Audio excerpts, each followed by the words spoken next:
Assalamualaikum warahmatullahi wabarakatuh. Alhamdulillah kita bertemu kembali dengan saya, Ahmad Bayu Nugraha, guru matematika SMK Negeri 3 Penajam, Pasir Utara. Pada video kali ini kita akan kembali membahas pelajaran matematika, yaitu tentang eksponen.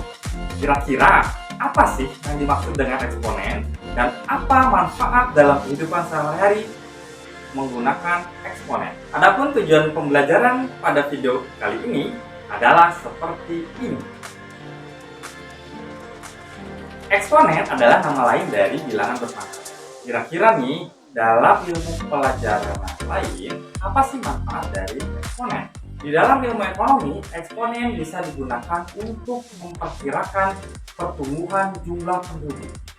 Kemudian, di dalam ilmu ekonomi, eksponen digunakan untuk menghitung pertumbuhan bunga majemuk. Dan tidak kalah pentingnya lagi dalam dunia sains, eksponen dapat digunakan untuk menentukan pertumbuhan bakteri ataupun virus. Nah, kira-kira dalam kehidupan sehari-hari kita, apa ya fungsi dari eksponen? Nah, jika kalian belum tahu apa manfaat dari eksponen dalam kehidupan sehari-hari, ayo kita cari tahu bersama-sama di video ini. Tahukah kalian berapa luas permukaan dari bumi yang selama ini kita tempati? Ada yang tahu? Luas permukaan bumi adalah 510.100.000 km persegi. Wow, begitu luasnya permukaan bumi yang selama ini kita tempati. Bayangkan betapa repotnya kita menuliskan 510.100.000 km. Andai saja Bapak ingin mengkalikan luas permukaan bumi menjadi 3 kali lipat dari yang ada.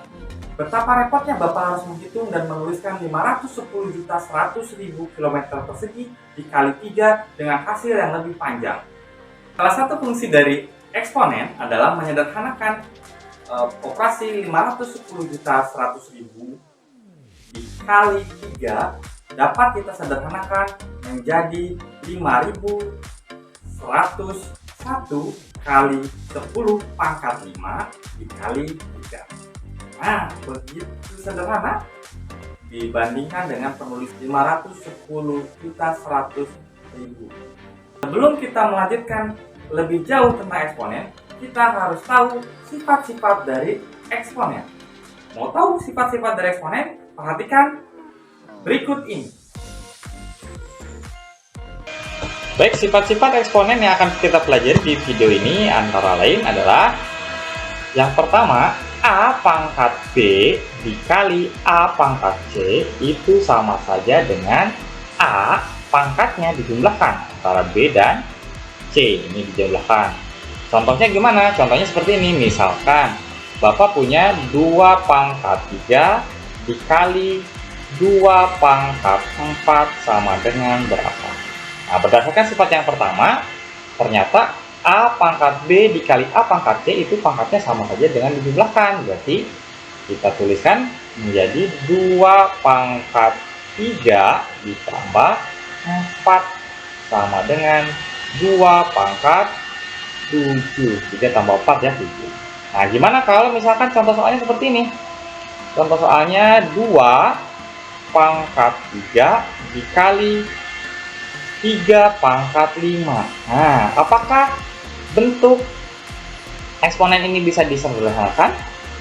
Bisa dijumlahkan tidak pangkatnya? Nah, berdasarkan sifat yang pertama, A pangkat B dikali A pangkat C itu tidak bisa. Kenapa tidak bisa? Karena di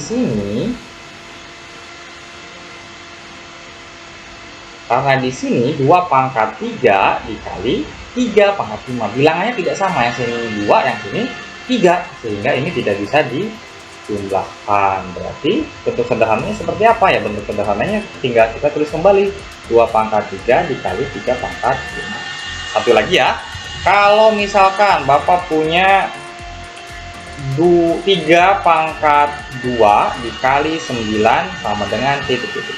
Nah, soal seperti ini atau bilangan seperti ini, kasus seperti ini bisa disederhanakan. Kenapa? Karena 9 itu kita bisa rubah menjadi bentuk lebih kecil lagi ya.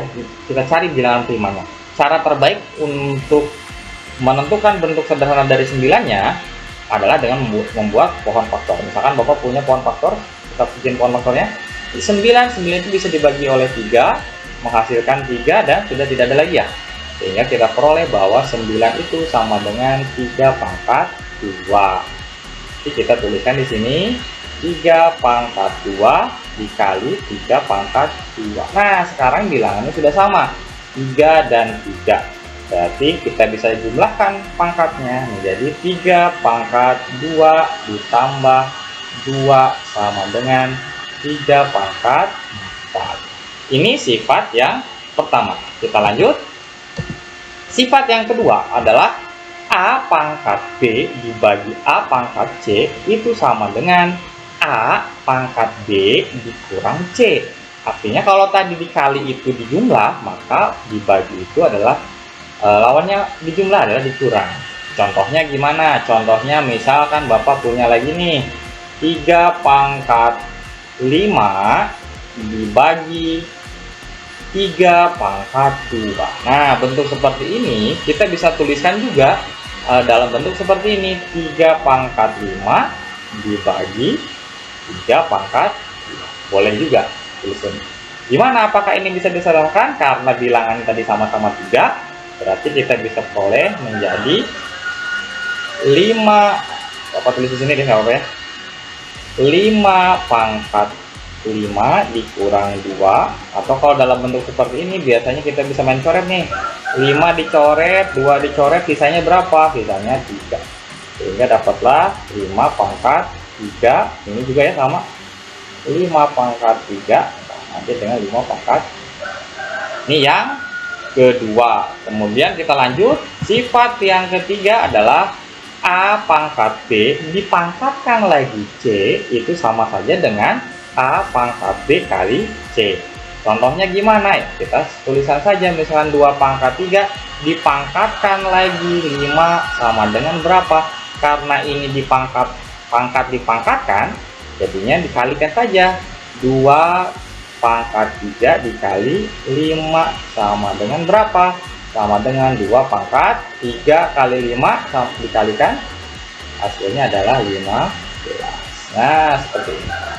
Lanjut ke sifat yang keempat. Nah, sifat yang keempat ini adalah A kali B. Jadi sama-sama A kali B-nya itu dalam kurung ya, pangkat C. Jadi C-nya ini milik bersama, milik A dan milik B. Itu sama saja dengan kalau kita dipisahkan A pangkat C dikali B pangkat C. Kasusnya gimana? Kita sederhana lagi, contohkan 2 dikali 3 pangkat 5. Ini sama saja dengan 2 pangkat 5 dikali 3 pangkat 5. Ingat, aturannya adalah harus di sininya perkalian ya. Ini perkalian, bukan penjumlahan atau pengurangan. Jadi hanya berlaku ketika ini perkalian, bisa kita pisahkan seperti itu. Kemudian contoh selanjutnya adalah A pangkat negatif B itu sama dengan 1 per A pangkat B. Jadi kalau misalkan pangkatnya itu negatif, kita bisa rubah menjadi positif pangkatnya, tapi dengan ketentuan dia menjadi 1 per gitu. Nah, contoh lagi masih di 2 pangkat negatif 3, biar dia jadi positif ini pangkatnya, berarti kita harus rubah menjadi 1 per 2 pangkat 3. Kemudian yang terakhir akar ya. Akar pangkat 3, akar pangkat C dari A pangkat B itu sama saja dengan A pangkat B per C. Nah, lihat. Di sini pangkat yang di dalam itu menjadi pembilangnya, sedangkan yang di luar, yang di akarnya itu sebagai penyebut. Jadi kita bisa contohkan lagi dengan begini ya. Bapak misalkan punya 2 pangkat 3, akar pangkat 5 dari 2 pangkat 3 adalah, kita tuliskan 2, ini jadi di atas 3 per ini di bawah 5. Nah, ini ke sini dan ini jadi di bawah. Seperti itu ya. Kemudian Ada lagi satu yang Bapak tidak tuliskan di sini adalah kalau kita punya A pangkat 0 itu sama dengan berapa? Nah, ini A pangkat 0 itu sama dengan 1. Jadi berapapun A-nya, ketika dipangkatkan dengan 0, maka hasilnya adalah 1. Contohnya, misalkan Bapak punya 1000 pangkat 0, ini sama dengan 1. Bapak punya 999 pangkat 0, itu hasilnya adalah 1. Oke, itu adalah sifat-sifat eksponen. Bagaimana setelah menyaksikan penjelasan Bapak tentang eksponen tadi? Mudah kan? Ternyata belajar eksponen itu begitu mudah dan begitu menyenangkan. Dari penjelasan yang tadi kita sudah bahas, ada dua kesimpulan yang bisa kita peroleh.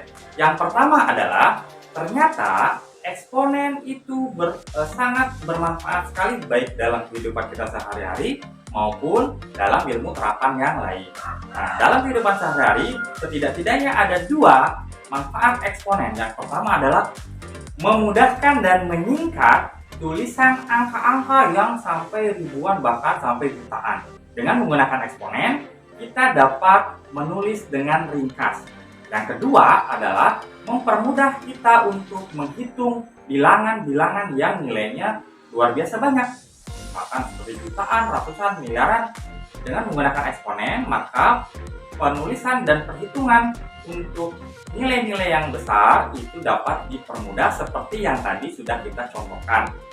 Sebelum Bapak akhiri video ini, alangkah lebih baiknya kalian melakukan latihan soal yang sudah Bapak siapkan. Tenang, kalian bisa mengerjakan latihan soal di rumah dengan cara men-scan barcode yang Bapak sertakan di video ini.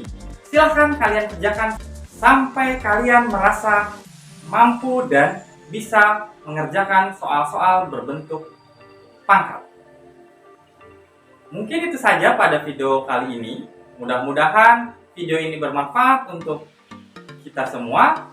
Bapak akhiri, Assalamualaikum warahmatullahi wabarakatuh.